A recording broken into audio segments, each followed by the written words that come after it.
जब धर्म केवल किताबों तक सीमित रह जाएगा, जब राजा प्रजा का रक्षक नहीं बल्कि शोषक बन जाएगा, जब सत्य बोलना मूर्खता समझा जाएगा, जब परिवार टूटेंगे, संबंध बिखरेंगे और मानवता अपनी ही छाया से डरने लगेगी। बोध तब समय स्वयं पुकारेगा एक अवतार को। वह अवतार होगा नो कल्कि।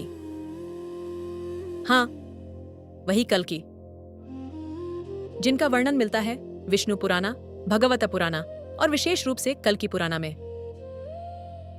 आज की इस वीडियो में हम जानेंगे वाई। कल्कि अवतार की पूरी कथा, उनका जन्म, शिक्षा और दिव्य अस्त्र परशुराम से उनका संबंध, कलयुग के अंत के संकेत और कुछ ऐसी कम झात कथाएं जो बहुत कम लोग जानते हैं। तो चलिए शुरू करते हैं। सेक के साथ शास्त्रों के अनुसार 4 युग होते हैं: सत्य युग, त्रेता युग, द्वापर युग और कलियुग। कलियुग यानी अंधकार का युग। भगवत पुराना में वर्णन मिलता है कि कलियुग में उन राजा चोर बन जाएंगे, ब्राह्मण ज्ञान छोड़ देंगे, गुरु धन के लिए शिक्षा देंगे, विवाह केवल आकर्षण पर आधारित होंगे और मनुष्य की आयु घटती जाएगी। क्या आपको लगता है यह केवल भविष्यवाणी है या हम उसी दौर में जी रहे हैं? जी डियांड ग्रंथों के अनुसार कल्कि का जन्म होगा शंभल नामक गांव में। उनके पिता होंगे मैश, विष्णुयाशा, एक विद्वान ब्राह्मण। लेकिन यहां एक रहस्य छिपा है। कुछ विद्वान मानते हैं कि शंभल कोई भौतिक स्थान नहीं बल्कि एक आध्यात्मिक चेतना है। जब संसार में धर्म का बीज कहीं भी सुरक्षित होगा, वही शंभल होगा। जन्म के समय आकाश में दिव्य प्रकाश फैलेगा, देवता पुष्प वृष्टि करेंगे और राशि भविष्यवाणी करेंगे। यह वही है जो युग बदलेगा। बहुत कम लोग जानते हैं। कल्कि को युद्ध कला और दिव्य अस्त्र शस्त्र सिखाएंगे स्वयं परशुरामा। हाँ, वही परशुराम जिन्हें चिरंजीवी माना जाता है। कल्कि पुराना के अनुसार परशुराम उन्हें महेंद्र पर्वत पर ले जाएंगे और दिव्य प्रशिक्षण देंगे। वहां उन्हें मिलेगा सेठ, एक दिव्य तलवार, अद्भुत धनुष और अजेय कवच। यह दर्शाता है कि अवतार भी तपस्या और शिक्षा से गुजरता है। कल्कि सवार होंगे एक श्वेत अश्व पर, देवदत्ता। लेकिन यह कोई साधारण घोड़ा नहीं। कुछ कथाओं में उल्लेख है कि देवदत्त उड़ सकता है, वह समय से तेज दौड़ सकता है और वह स्वयं विष्णु की ऊर्जा का अंश है।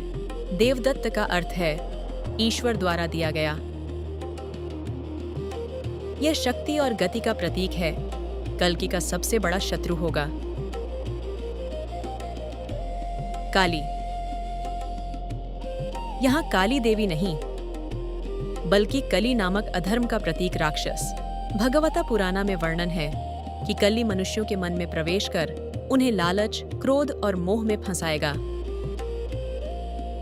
कल्कि का युद्ध केवल तलवार से नहीं होगा बल्कि मानसिक अंधकार से होगा। काल्कि पुराना में वर्णन है कि कल्कि का विवाह पद्मा नामक राजकुमारी से होगा। पद्मा स्वयं देवी लक्ष्मी का अवतार मानी जाती हैं। यह दर्शाता है कि जहां विष्णु हैं, वहां लक्ष्मी भी होंगी। जब कल्कि अधर्म का नाश करेंगे, भ्रष्ट राजाओं का अंत होगा, समाज पुनः धर्म मार्ग पर लौटेगा। आयु बढ़ेगी और सत्य युग का आरंभ होगा। युग चक्र फिर से प्रारंभ होगा। कई लोग दावा करते हैं कि कल की जन्म ले चुके हैं,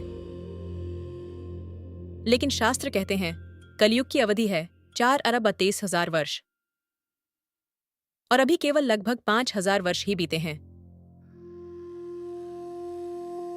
तो क्या अभी बहुत समय बाकी है या युगों की गणना प्रतीकात्मक है? यह प्रश्न खुला है। कल्पना कीजिए, आकाश में दिव्य प्रकाश, धरती कांप रही है और एक श्वेत अश्व पर सवार योद्धा। उसकी आंखों में करुणा भी है और प्रलय की अग्नि भी। वह केवल विनाश नहीं लाएगा, वह पुनर्जन्म लाएगा। दोस्तों, कल की केवल भविष्य का अवतार नहीं से वह चेतना है। जब भी आप अन्याय के विरुद्ध खड़े होते हैं, जब भी आप सत्य का साथ देते हैं, तब आपके भीतर का कल की जागता है। शायद हम सब उस अवतार का इंतजार कर रहे हैं, लेकिन क्या हमने अपने भीतर के अधर्म को हराया है? सोचिए,